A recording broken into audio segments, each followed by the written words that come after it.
queridos compañeros, estudiantes, amigos. De verdad es un honor estar en esta tierra de Puno, en la República del Perú, en esta universidad, a invitación de su autoridad para exponer en esta oportunidad investigaciones que venimos realizando hace más de 10 años atrás en Bolivia, en el Estado Plurinacional de Bolivia. De verdad es un honor estar acá con ustedes, no en la lógica de dar una disertación de un académico o de un investigador, sino quiero que sea un diálogo entre ustedes y yo sobre este tema del pluralismo jurídico, de los derechos de la madre tierra, de las cosas que se han ido avanzando y retrocediendo en el Estado Plurinacional de Bolivia, como ahora se denomina.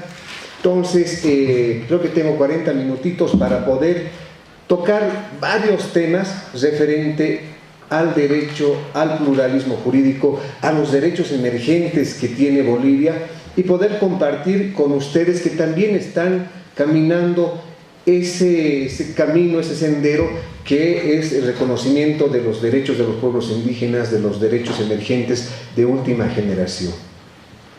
Bueno, el título que le hemos puesto a esta exposición es Pluralismo Jurídico y Derechos de la Madre Tierra, un estudio de Bolivia desde la filosofía del derecho en perspectiva intercultural. Un poquito largo el título. ¿Por qué? Porque vamos a tocar, el doctor Boris Espesúa me mencionaba en la invitación que hable derechos de la Madre Tierra. Para mí, derechos de la Madre Tierra y pluralismo jurídico vienen enlazados, son juntos. Y eso vamos a ir viendo en el desarrollo de esta exposición, porque no podemos solamente hablar de derechos de la Madre Tierra si no hablamos de pluralismo jurídico. ¿Ya? Entonces, por eso le hemos puesto ese título, desde la filosofía del derecho. ¿Por qué?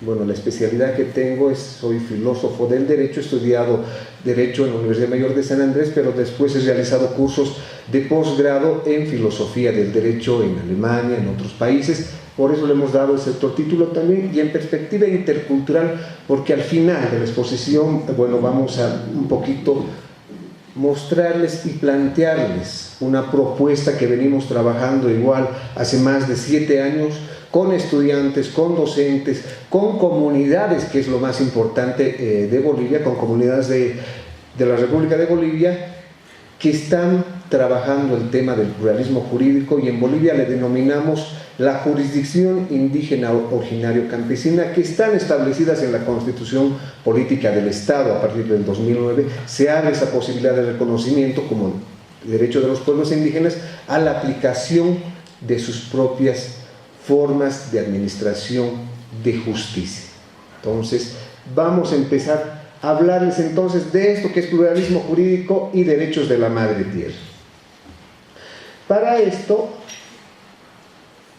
ya entrando al campo académico, no nos podemos despegar de esto que nos han enseñado como metodología de investigación que se ha utilizado. Y es una corriente que surge hace más de 20 años, y quiero agradecer al doctor Espesúa, que también con sus textos que hemos podido compartir me ha dado luces en este campo. Es toda una corriente que viene investigando la interdisciplinariedad. ¿Qué es este concepto tan complejo y a veces hasta difícil de pronunciarlo? Nos decían hace 20 años atrás que las disciplinas estaban divididas, que el estudio de la ciencia debía hacerse de acuerdo a cada disciplina. Los antropólogos tenían que dedicarse a la antropología, los abogados al estudio del derecho, los filósofos al estudio de la filosofía, los sociólogos en su campo. Eso ahora ha cambiado. ¿Por qué? Porque se ha demostrado que si no hay una intercomunicación, una interconexión, una interdisciplinariedad, no podemos entender muchas realidades concretas. No podemos tener una lectura clara de la realidad que estamos investigando, que queremos interpretar y, como dice Carlos Marx, que queremos transformar. Entonces, para la investigación que hemos realizado, nos hemos basado en esa metodología, en el análisis interdisciplinar del derecho. Y hemos mencionado 4 fuentes o 4 campos de investigación. El primero, que es la antropología jurídica, porque si vamos a hablar de derechos de la madre tierra, de pluralismo jurídico, de derechos de los pueblos indígenas, de justicia indígena, esta mañana escuchaba hablar de justicia comunal. En Bolivia no mencionamos eso, un paréntesis quiero hacer ahí, de justicia. Y eso se ha debatido en varias cumbres, congresos como este en Bolivia, porque si bien reconoce la Constitución Política del Estado, no se habla de justicia. ¿Por qué? Porque justicia es un concepto occidental. ¿Ya? Entonces, si vamos a hablar de justicia comunal o justicia comunitaria, como se menciona en Bolivia, estaríamos hablando de dos categorías contradictorias. Igual, sí se ha introducido en la Constitución Política del Estado boliviano el tema de la democracia comunitaria, que es un concepto igual contradictorio, pero así contradictorios también somos muchas veces los bolivianos, pero en el tema de justicia nosotros mencionamos como jurisdicción indígena originario campesina. Ese es el nombre que tiene en Bolivia el tema de la administración de su derecho propio. ¿Ya? Entonces, en el campo de la antropología. Luego tenemos otro campo que estamos utilizando como es el análisis cultural del derecho. Hay toda una corriente del análisis cultural del derecho. Paul Kant, norteamericano, que ha contribuido en este aspecto, varios textos sobre ese tema. Luego tenemos el análisis sociológico del derecho. Yo quiero preguntarles, ¿aquí llevan sociología jurídica? Sí, ¿no? Hasta ahora se sigue llevando el tema de la sociología jurídica. Igual en Bolivia, en la Universidad Mayor de San Andrés, se lleva todavía sociología jurídica, pero la nueva corriente de investigación es el análisis sociológico del derecho, porque tiene otras metodologías, otras formas, otras herramientas de trabajo. Y por último, estamos utilizando la filosofía del derecho en perspectiva intercultural, que es un aporte que venimos realizando varios profesionales, varias personas que nos hemos dedicado a esta investigación, y recién hemos publicado este librito, que lo hemos traído exclusivamente para ustedes. Están distribuyendo en la entrada, que es un aporte, el resultado de 10 años de investigación en este campo de la filosofía del derecho desde una mirada intercultural.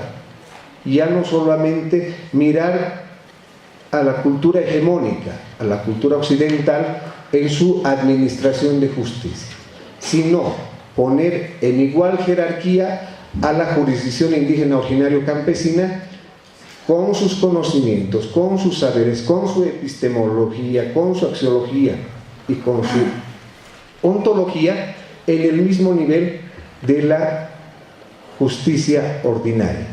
Entonces, ese trabajo estamos planteando en este texto, y al final del texto estamos planteando una propuesta, que esta mañana igual hablaban del tema de coordinación entre estas dos justicias, entre la justicia indígena y la justicia ordinaria o la justicia occidental. Si hay coordinación o no hay coordinación, si están en igual jerarquía o no están en igual jerarquía. Todos esos temas los hemos analizado, y en el transcurso también de ahora de la exposición vamos a tocar si es que realmente hay igualdad, hay un diálogo entre iguales en el campo del derecho. Como hace rato les mencionaba, entonces ya tenemos la antropología jurídica, que estudia los sistemas normativos de determinada cultura. Esa es la ciencia que nos está ayudando como herramienta a esta investigación, a este proceso de investigación. Luego el análisis del derecho, y eso quiero agradecerle el aporte intelectual académico del doctor Espesúa, que en su texto de filosofía del derecho menciona el análisis cultural del derecho. De ahí recogemos también y lo revisamos a Paul Kant, que es uno de los padres de esta corriente. Luego el análisis sociológico, que nos interesa mucho porque nos da otra perspectiva de interpretación de una realidad concreta. Y por último, la filosofía del derecho. ¿Y por qué quiero pararme ahí? Porque aquí vamos a empezar a utilizar algunas herramientas de análisis. La filosofía del derecho es una ciencia, una disciplina interdisciplinar que estudia las ontologías jurídicas. ¿Qué entendemos por ontologías jurídicas? La ontología estudia el ser, la esencia de las cosas. Entonces, en ese campo estudiaríamos el ser jurídico de todo sistema jurídico, de toda matriz civilizatoria y de los ordenamientos jurídicos. Dicho en otras palabras, la ontología jurídica nos va a servir para analizar una matriz civilizatoria, y ahí vamos a empezar a dividirnos. Hay dos matrices en Bolivia, eso se viene trabajando. Hay varios teóricos como don Simón Yampara, Javier Medina, y mañana creo que está un invitado también de Bolivia que ha trabajado estos temas, que define dos matrices civilizatorias: la matriz occidental, en el campo del derecho de raíz o de fuente greco-romana, y una matriz civilizatoria amerindia o indígena, originaria le podemos denominar, que tienen dos esencias, dos formas diferentes de desarrollar, de entender, de mirar el mundo, ¿no? Entonces tenemos esas dos matrices civilizatorias en su esencia, y la ontología jurídica nos va a servir para analizar esos puntos. Luego tenemos la axiología jurídica. Ya les he dado un adelanto, en Bolivia no hablamos de justicia comunitaria, eso ya se ha, creo, superado. Se habla de jurisdicción indígena, se habla de sistema jurídico, pero no de justicia, porque eso responde a la matriz civilizatoria occidental, el tema de justicia. Entonces la axiología jurídica nos va a servir para interpretar los valores, porque la axiología estudia los valores. Entonces, en el campo de los valores vamos a estudiar a la axiología jurídica, por una parte sí a la justicia de la matriz civilizatoria occidental, pero vamos a ver otros valores dentro de la matriz civilizatoria originaria, indígena o amerindia, como queramos denominar. Y por último vamos a revisar la epistemología o las epistemologías jurídicas que ambas matrices civilizatorias tienen. Tenemos toda una herencia colonial. Nuestros pueblos latinoamericanos tienen toda una herencia colonial en este campo de la epistemología jurídica de raíz, y nuevamente repito, greco-romana. Todo nuestro derecho tiene esa matriz, esa base. Todo lo que nosotros aplicamos como abogados tiene esa fuente. Entonces, esa es por una parte la epistemología. Pero nuestros pueblos indígenas, originarios, campesinos, nuestros pueblos ancestrales también tienen epistemología, y en este caso tienen sus epistemologías jurídicas. Y vamos a analizar en qué aspectos se puede identificar sus epistemologías jurídicas en los pueblos indígenas, originarios, campesinos, que lamentablemente en Bolivia le siguen denominando usos y costumbres. O sea, reducen al conocimiento, a la sabiduría ancestral, solamente al concepto de uso y costumbre. O sea, si vamos a hablar de uso de costumbre, entonces no está considerado como sabiduría, como conocimiento. Entonces, en el texto y en nuestras investigaciones nos estamos planteando que sí, también es epistemología jurídica, y se puede demostrar de forma científica, de forma académica, que sí hay una forma de conocimiento en el campo del derecho que manejan nuestros pueblos indígenas, tal vez mucho más sabio que la cultura occidental. Entonces, en esos tres campos de la filosofía del derecho, en esta mirada intercultural, hemos analizado esas dos vertientes, esas dos matrices civilizatorias que hace a la realidad boliviana. Y se van a dar cuenta que en el desarrollo, ¿por qué vamos a hablar de derechos de la madre tierra? Está muy ligado a estos campos. Y para esto, primero tenemos que remitirnos a estos conceptos. ¿Qué tiene que ver la cultura con derecho? ¿Qué tiene que ver el amor con el derecho? ¿O la felicidad con el Estado? Muchos en Bolivia me decían que no tiene nada que ver el amor con el derecho. Los abogados no tenemos nada que estudiar y saber sobre el amor, y mucho más no tenemos que saber o mezclar Estado con felicidad. Y se ha demostrado igual que sí, queremos cambiar este sistema jurídico actual que está en crisis. Y eso hablábamos con el doctor Espeso esta mañana. Se está confirmado que la crisis de este sistema de la administración de justicia no había sido solamente exclusividad de Bolivia. Aquí en Perú también hay fuertes rasgos de esa patología, de esa enfermedad de un sistema de administración de justicia que está mal. Un sistema de administración de justicia, en el caso boliviano, con una fuerte influencia o injerencia política partidaria, una administración de justicia con altos niveles de corrupción, con abuso de poder. Recientemente creo que hay algunas personas de Bolivia aquí también.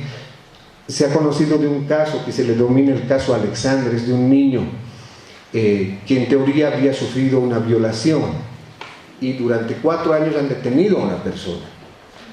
Recién hace unas semanas atrás se ha sabido por voz y palabra de la juez que ha metido a la cárcel a esa persona que por instrucciones del órgano ejecutivo han tenido que juzgar y sancionar a esa persona. Entonces, eso nos está develando que la administración de justicia, tanto en Bolivia y ahora me entero que en Perú también, está mal. Y eso no es un tema solamente de los políticos o de las personas que son transitorias en este sistema, sino es la misma estructura que no va a funcionar. Si no planteamos algo que se adecue a nuestra realidad, no va a cambiar. ¿Y qué es lo que estamos ahí? Al final vamos a plantear, se está planteando una alternativa en Bolivia para generar un propio sistema de administración de justicia adecuado a nuestra realidad. Porque hasta ahora hemos hecho calco y copia, como dice Mariátegui. Hemos hecho calco y copia de sistemas jurídicos, de sistemas filosóficos, de sistemas políticos, de sistemas económicos que no se adecúan a nuestra realidad. Entonces, desde esta mirada intercultural y desde los pueblos indígenas, desde el derecho de los pueblos indígenas, estamos planteando una propuesta. Más adelante la vamos a revisar. Entonces, les mencionaba, ¿qué tenía que ver con todo esto? El amor y el derecho tiene que ver totalmente. ¿Por qué? Porque los abogados que nos formamos en Bolivia, salimos abogados que saben la letra muerta, que enseñamos el imperativo de la ley, nos dicen, ¿no? Se respeta y no hay más fuera de la ley, a diferencia de la administración de justicia o de la jurisdicción indígena originaria o campesina, que sí tiene que ver el tema de sentimientos, sí tiene que ver el tema de la relación del individuo con la comunidad. Ahí tienen la palabra las mamás, los hermanos, los primos, los familiares en la resolución de un conflicto, cosa que no ocurre en la jurisdicción ordinaria o en el derecho occidental. Y eso por eso menciono a Hans Kelsen, que es el imperativo de la ley y todo lo que nos dice la norma se cumple, más allá no vemos. Entonces sí tiene que ver para nosotros el amor y el derecho, porque tenemos que volvernos a humanizar los abogados, mucho más en Bolivia. O sea, uno va a los juzgados, a las fiscalías y sale enfermo en Bolivia. ¿Por qué? Porque ahí desde la forma de vestirse de los abogados ya a uno lo enferma, parece que estuviese hablando con que están a punto de ir a algún velorio, o el lenguaje que utilizan es un lenguaje muy técnico que solamente entre abogados nos entendemos, no está acercada o ligada a la sociedad y a la comunidad. Entonces, por eso para nosotros es importante trabajar el tema del amor con el derecho. Muchos dicen, está hablando locuras. Estamos convencidos de que sería un mecanismo, una alternativa para generar un nuevo sistema de administración de justicia.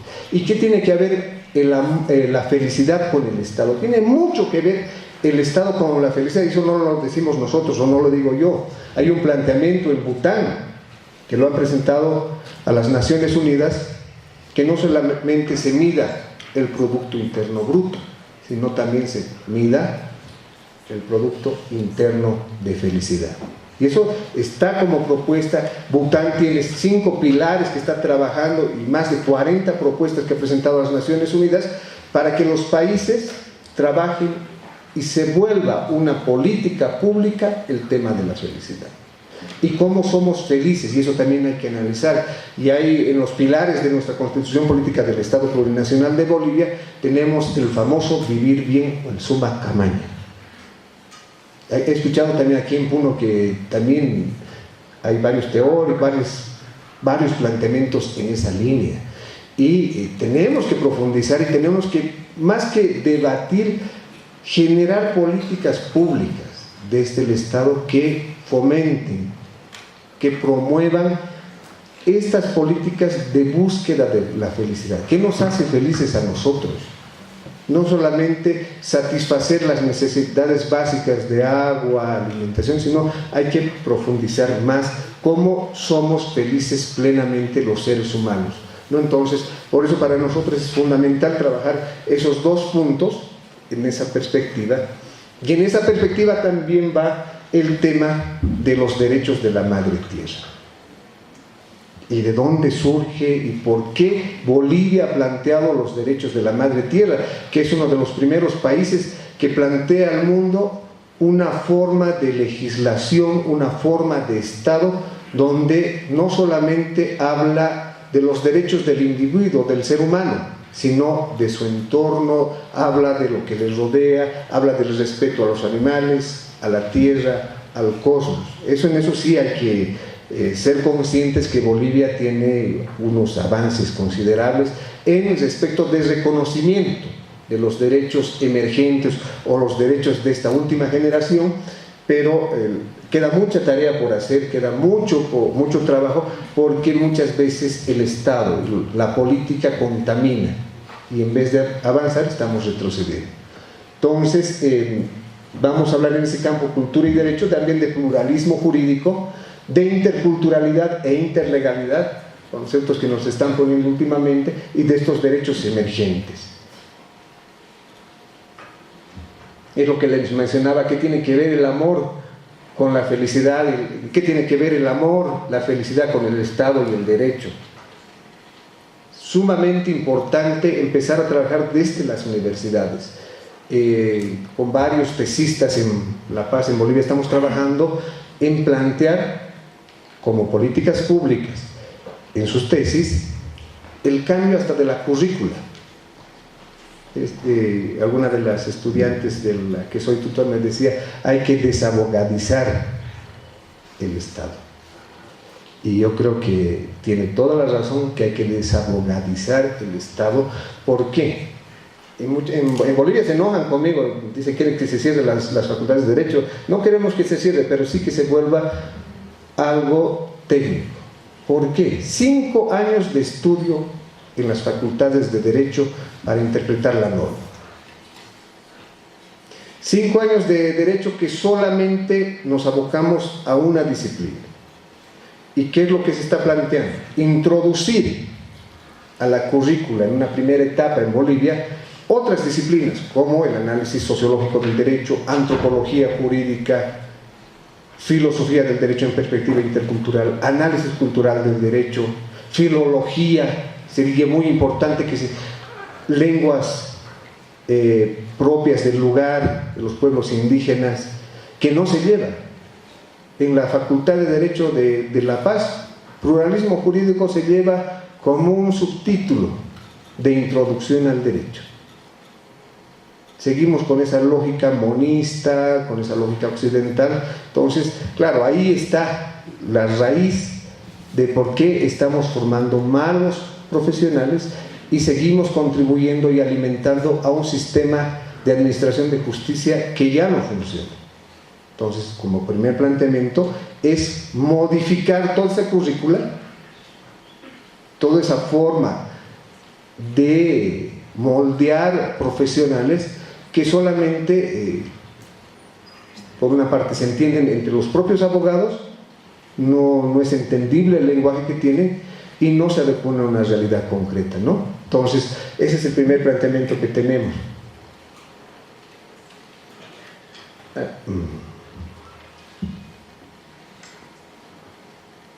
ver, ¿dónde está? Nos hemos ido muy adelante.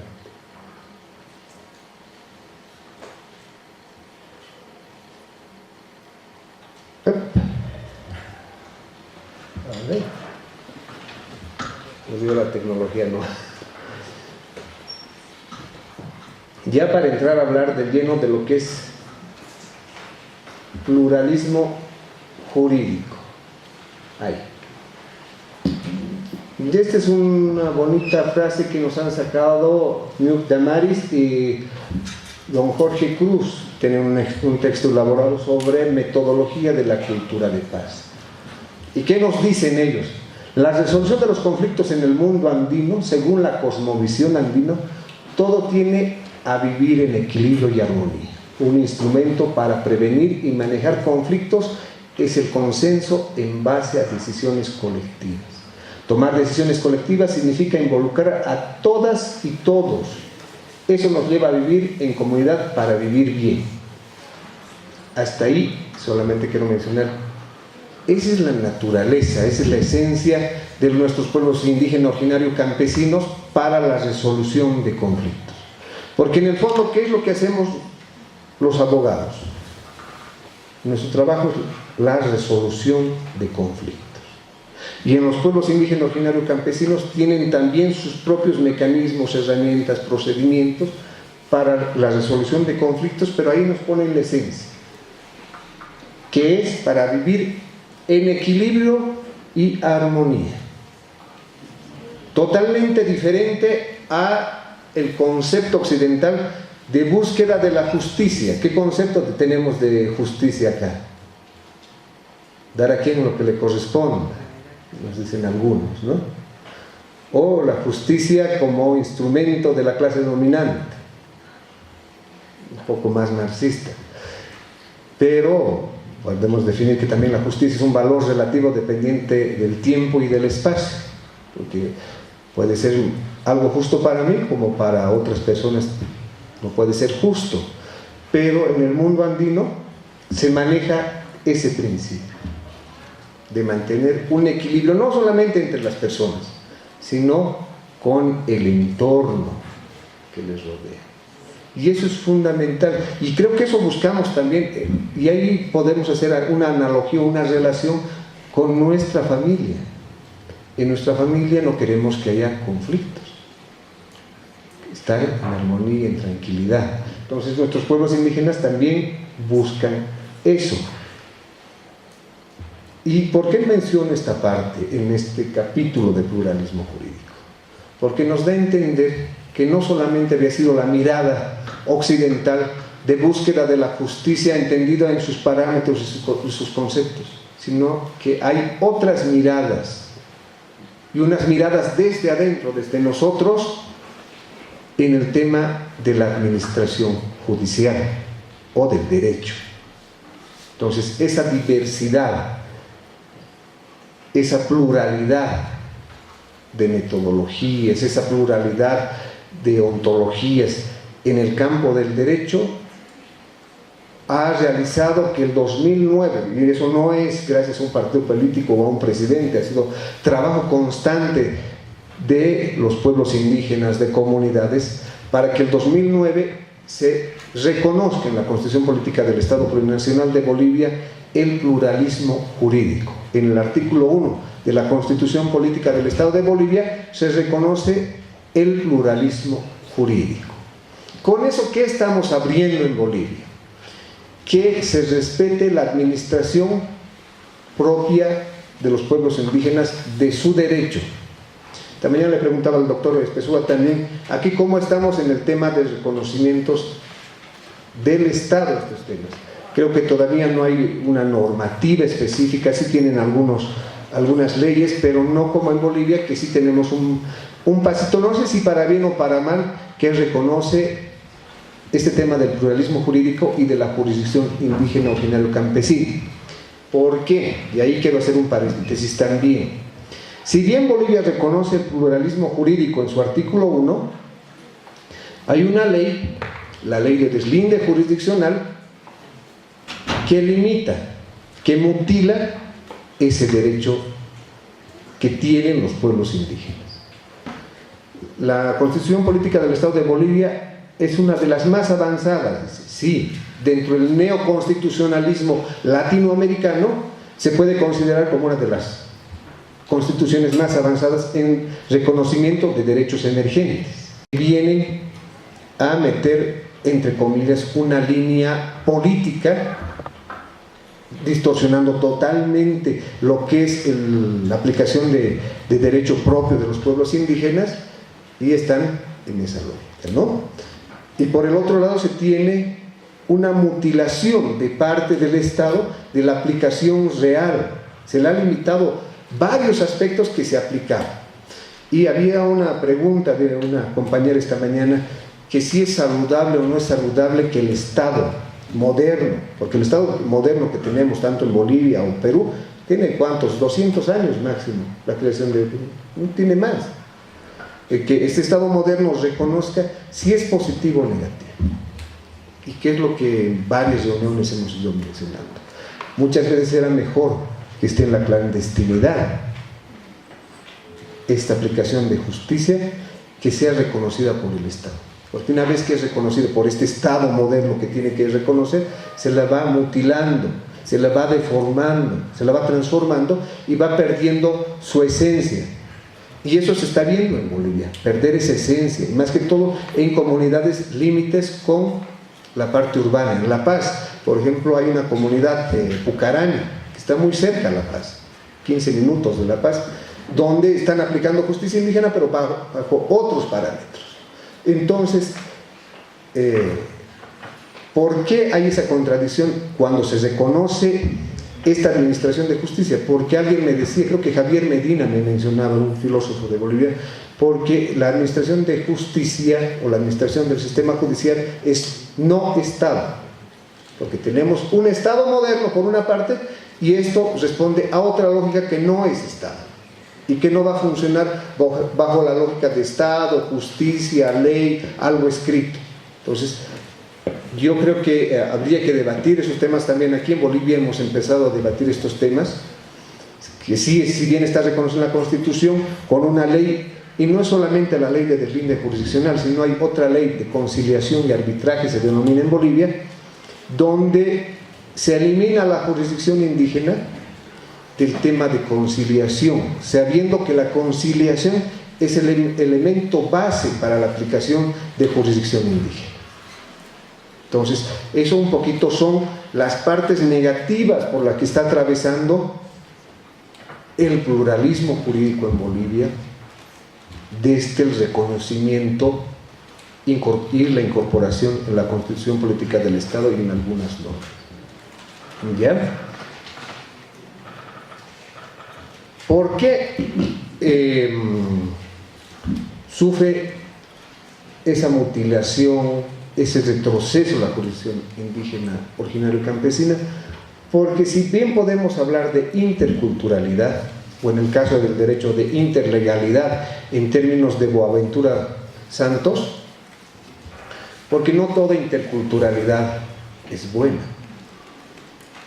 Existe una interculturalidad jurídica negativa, asimétrica, desigual, como se está viviendo en este momento en Bolivia, como también podemos trabajar por una interculturalidad simétrica, de un diálogo entre iguales. Y yo creo que a ese campo tenemos que entrar, porque hasta el momento la cultura hegemónica, el Estado hegemónico, está poniendo las reglas de diálogo. Entonces ahí no existe diálogo. Es como si en una pareja intercultural, por decirles el hombre europeo, occidental, y la mujer puneña o boliviana, paseña, donde el hombre va a dar los parámetros de convivencia. No van a poder dialogar entre iguales. Y eso se está dando en el caso del derecho, eso se está dando en el campo jurídico en Bolivia, donde no existe un diálogo, una coordinación entre iguales, no solamente por el concepto que se hable de interculturalidad, estamos hablando de diálogo. Puede haber un diálogo de sordos, puede haber un diálogo, un monólogo, como ahora está pasando, donde la cultura hegemónica, el Estado, está poniendo las reglas y está minimizando cada vez más en Bolivia la jurisdicción indígena, originaria y campesina. Entonces ahí no se puede hablar de diálogo. Entonces, lo que sí entonces estamos trabajando es en que exista ese diálogo. Bueno, en la ley de deslinde jurisdiccional y en la misma Constitución se habla de coordinación entre las dos jurisdicciones. La Constitución Política del Estado de Bolivia habla de igualdad de jerarquías, pero con la ley de deslinde ya no hay igualdad de jerarquías. Se habla de coordinación, no existe coordinación. Y hay más, hasta el momento, hasta el año pasado había 87 sentencias constitucionales del Tribunal Constitucional emitidas que desfavorecen a la jurisdicción indígena originaria campesina.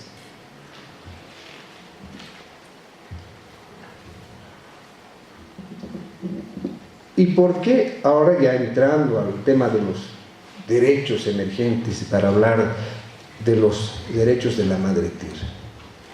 En 2009 se aprueba la Constitución Política del Estado y en 2010 se aprueba la Ley de Madre Tierra en Bolivia. Un avance en materia de legislación en Bolivia que recoge los derechos de los pueblos indígenas, derechos de las madres tierras, derechos de los animales. En Bolivia ya están tipificadas, están en el Código Penal algunas faltas respecto al cuidado, al manejo de los animales. ¿Bien? Luego el tema de las diversidades sexuales también, o sea, se está avanzando en Bolivia de alguna forma, pese que en la Constitución Política del Estado no reconoce la diversidad sexual. Ahí en la Asamblea Constituyente en Bolivia tengo un rol preponderante algunas iglesias evangelistas, porque la presidenta de la Asamblea Constituyente pertenece a una de ellas, porque en el proyecto, yo tengo uno de los proyectos de constitución donde sí se reconoce la diversidad sexual. Entonces, todo ese proceso histórico que ha tenido Bolivia en su Asamblea Constituyente, por cuestión de magia desaparece y se modifica el artículo de Oruro a La Paz. En Oruro se tenía un borrador, a La Paz llega otro borrador anulando los derechos de las diversidades sexuales. Pero sí se está trabajando en otros aspectos este reconocimiento de las diversidades sexuales y el tema de los derechos de igualdad o de equidad de género. Tenemos varias normas, leyes en Bolivia que reconocen el derecho de las mujeres, se reconoce como un delito el feminicidio, están incorporados varios aspectos, ¿no? ¿Y por qué? ¿Cuál ha sido la esencia de todos los temas? Nuevamente repito, no ha sido patrimonio de ningún partido político, sino de las organizaciones sociales, de los movimientos sociales, como los denominan, quienes han ido incorporando y trabajando estos temas. Y es en esa esencia que se ha trabajado el tema de la Ley de Madre Tierra, que ha sido aprobada en 2010, que reconoce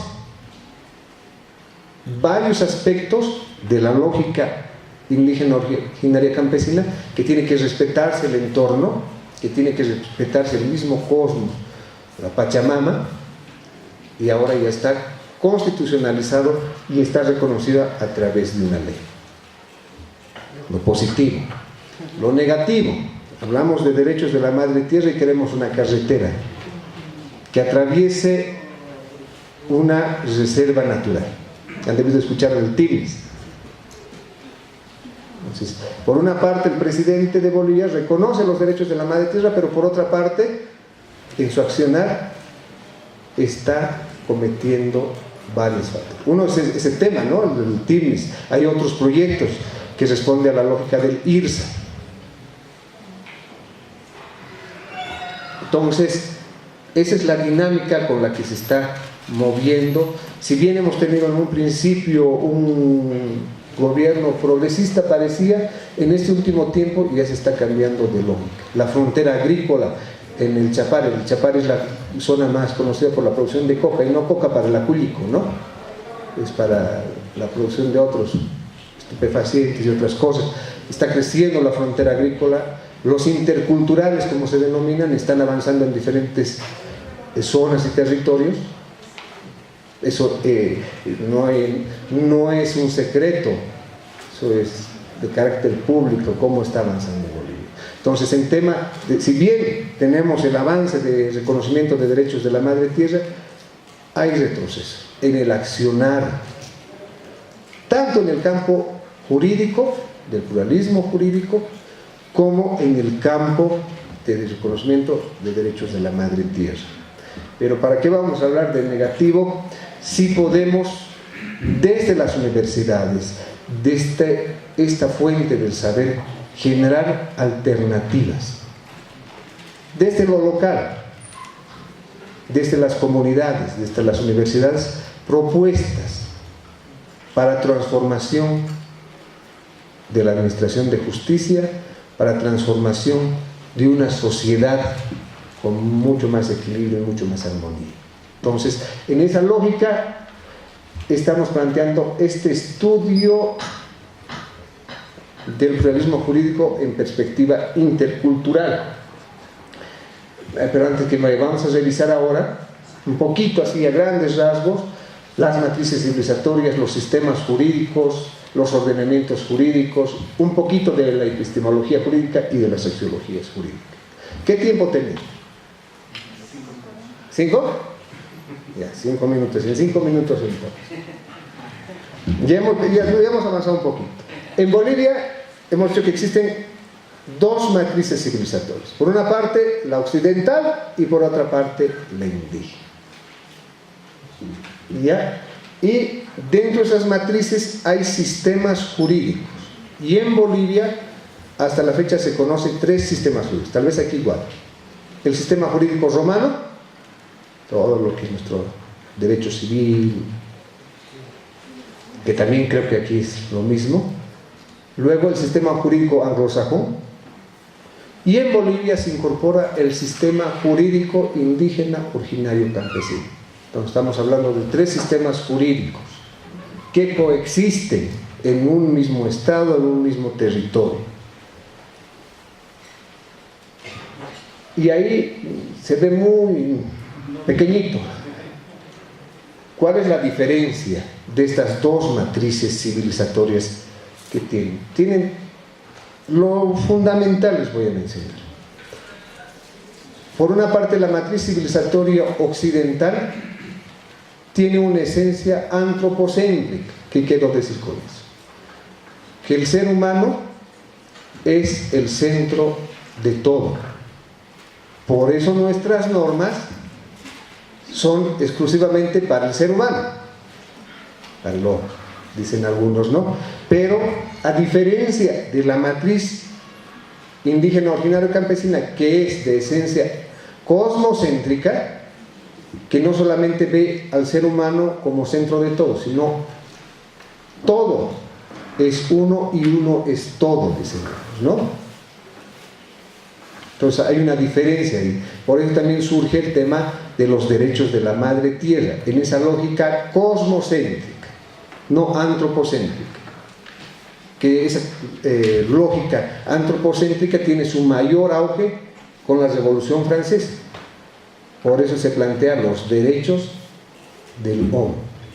Entonces, es otra lógica de la matriz civilizatoria occidental. Ya hemos hablado un poquito de los sistemas jurídicos, solamente para subrayar. Nuestro sistema jurídico indígena originario campesino tiene mucha similitud, y eso hemos podido evidenciar, con sistemas jurídicos orientales o hindús, que igual tienen esa vertiente cosmocéntrica, que están relacionados con el todo.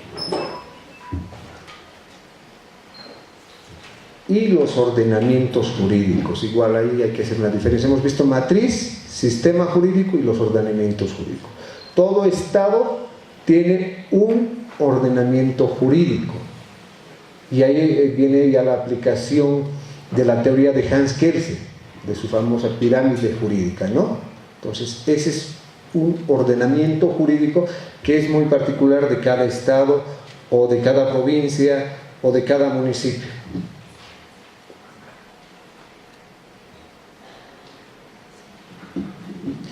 Un poquito aquí para tocar el tema de las epistemologías jurídicas. Hemos dicho que estos sistemas jurídicos en Bolivia siguen mencionando que la jurisdicción indígena o los pueblos indígenas solamente tienen usos y costumbres. Nosotros rebatimos ese postulado con que los pueblos indígenas tienen también filosofía, tienen cosmovisión, tienen sabiduría, y hay un elemento fundamental que hemos últimamente estudiado y que le hemos denominado el acto jurídico comunitario, que es una forma de conocimiento ancestral, porque nosotros como abogados estudiamos el acto jurídico, ¿no? Pero también el acto jurídico entre dos personas. Los pueblos indígenas tienen el acto jurídico comunitario, genera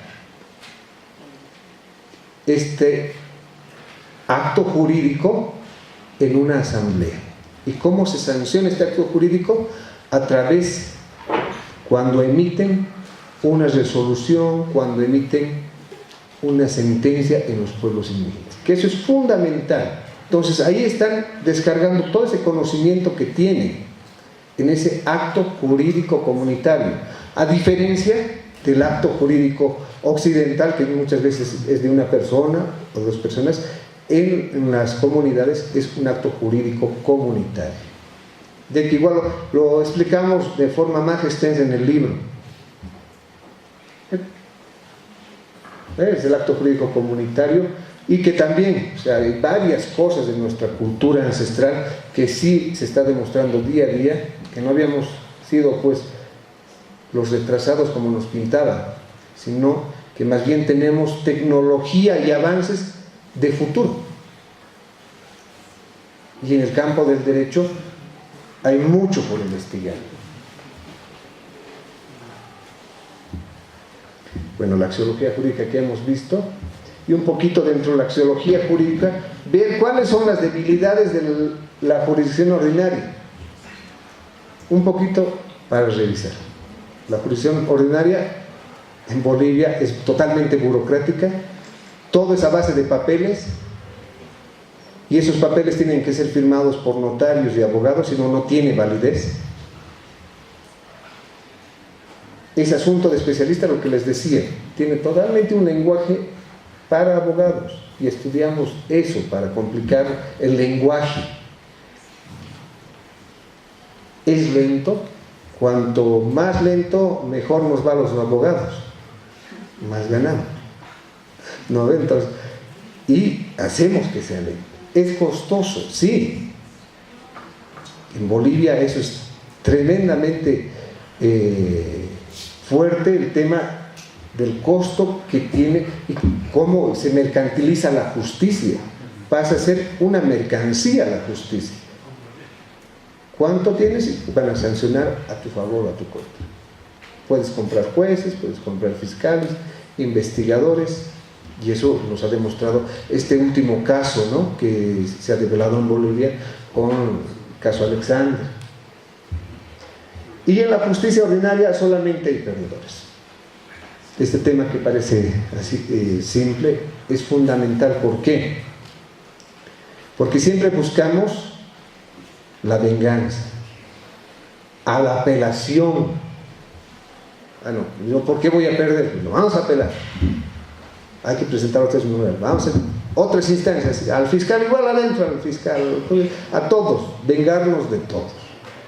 Y a eso nos lleva la justicia ordinaria, diferente a la justicia indígena ordinaria o campesina, que busca sanar, curar el daño en las comunidades. En las comunidades, y eso yo lo he vivido en lo personal, siempre existe el perdón. Se disculpan, siempre buscan disculpar ya. Por más error que hayas cometido, te reúnes y puedes hablar días, pero se soluciona y vuelve la armonía, la tranquilidad. En el mundo indígena no se habla de justicia, esto para terminar, creo que cabalísimo 5 minutos. En el mundo indígena ordinario campesino no se habla de justicia. Se busca vivir en equilibrio entre hombres y mujeres y con la naturaleza, el planeta, el cosmos y toda la pacha. Todo en el mundo es equilibrio, aún la enfermedad, la muerte y las catástrofes. Eso es el sentido del mundo indígena, ordinario, campesino, y se trabaja por eso la armonía, totalmente diferente al mundo occidental. Entonces, desde ahí estamos planteando, ya para terminar, en Bolivia, unos cuantos locos, estamos planteando la complementariedad jurídica. Creemos que es tiempo, ya no hablar de interculturalidad, está difícil es mencionar interculturalidad, sino de complementariedad, de hablar de igual a igual en las jurisdicciones. Y desde ahí generar una sociedad más amable, donde ya no estemos vengando y apelando y hablando difícil en los juzgados. Entonces, les invito a que podamos revisar desde esa perspectiva, desde esa mirada, un mundo más amable con nosotros y con nuestro entorno. Muchísimas gracias.